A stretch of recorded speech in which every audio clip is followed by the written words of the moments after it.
Selamat datang di Erwin Tametompo Channel. Salam dari kami di Talaut, Tapal Batas Utara NKRI. Berikut ini kisah Mayor Jenderal TNI Muhammad Hasan yang merupakan mantan Danjen Kopassus, pengungkap ilmu paling tinggi dalam perang.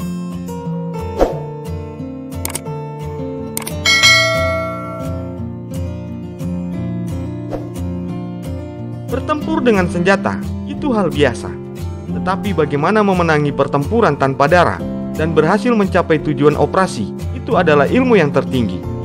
Kata-kata dari mantan Danjen Kopassus, yakni Mayor Jenderal TNI Muhammad Hasan ini menjadi bagian akhir dari sampul buku Kopassus untuk Indonesia, Profesionalisme Prajurit Kopassus. Buku Kopassus Jilid 2 terbitan tahun 2021 ini diluncurkan bertepatan dengan Hari Pahlawan.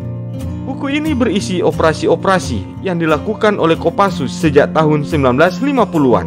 Sejarah Kopassus, sosok-sosok penting di setiap keberhasilan operasi Kopassus, termasuk juga kegiatan Kopassus yang non-tempur. Ilmu yang paling tinggi dalam perang itu adalah bagaimana memenangkan pertempuran tanpa mujizat, ujar Jenderal Bintang 2 ini yang merupakan mantan pimpinan Korps Baret Merah, dikutip dari kopassus.mil.id pada hari Sabtu tanggal 13 November 2021. Mayor Jenderal TNI Muhammad Hasan merupakan Jenderal TNI Bintang 2 lulusan Akademi Militer tahun 1993 yang lahir dan besar di pasukan elit TNI Angkatan Darat tersebut. Selepas dari Lembati Dharma Gelang, Muhammad Hasan ditugaskan sebagai Komandan Unit Grup 1 para Komando Kopassus yang bermarkas di Serang, Banten. Karirnya terus terbangun dengan menjabat berturut-turut sebagai Komandan Peleton, Komandan Kompi, hingga Kasih Intel di Grup 1 para Komando Kopassus.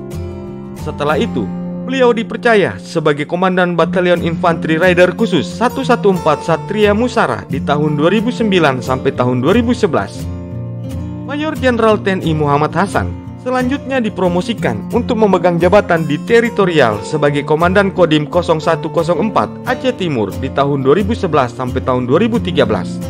Tidak lama berada di luar Kopassus, Muhammad Hasan pun pulang kampung ke Korps Baret Merah. Beliau dipercaya untuk menjabat sebagai Wakil Asisten Personel Komandan Jenderal Kopassus di tahun 2013 dan Wakil Komandan Grup 2 Sandi Yuda Kopassus Kandang Menjangan Kartasurya di tahun 2013 sampai tahun 2014. Dari Solo, karir Muhammad Hasan makin melesat. Beliau pun dipercaya menjabat sebagai Asrena Pas Pampres di tahun 2014 sampai tahun 2016 dan selanjutnya menjabat sebagai Komandan Grup A Pas Pampres di tahun 2016 sampai tahun 2018. Grup A Pas Pampres ini bertugas untuk melaksanakan pengamanan fisik langsung jarak dekat setiap saat terhadap Presiden beserta keluarganya. Dengan kata lain, Muhammad Hasan bertugas mengawal Presiden Joko Widodo beserta keluarga. Grup A Pas Pampres sendiri bermarkas di Tanah Abang 2, Jakarta Pusat dengan kekuatan 4 detasemen. Komandan Grup A Pas Pampres merupakan jabatan yang sangat strategis. Muhammad Hasan juga pernah terlibat operasi di Timur Timur.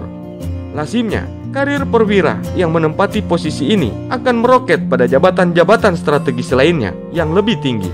Rata-rata dari Komandan Grup A Pas Pampres akan menjadi Danpas Pampres atau Komandan Kewilayahan.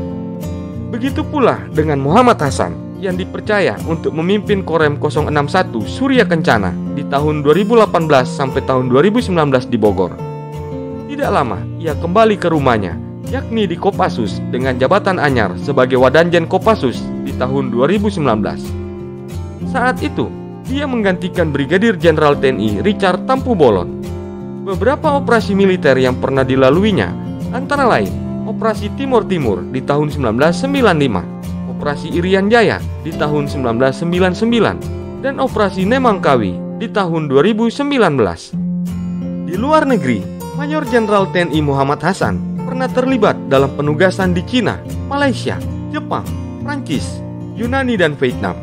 Kemudian di Turki, Belgia, Amerika Serikat, Jerman, Filipina, Rusia, India, Korea Selatan, Belanda, Laos, dan Australia.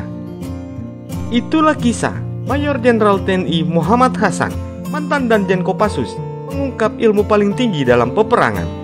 Semoga tayangan ini bermanfaat dan dapat menambah wawasanmu ya guys. Sampai jumpa di tayangan kami selanjutnya.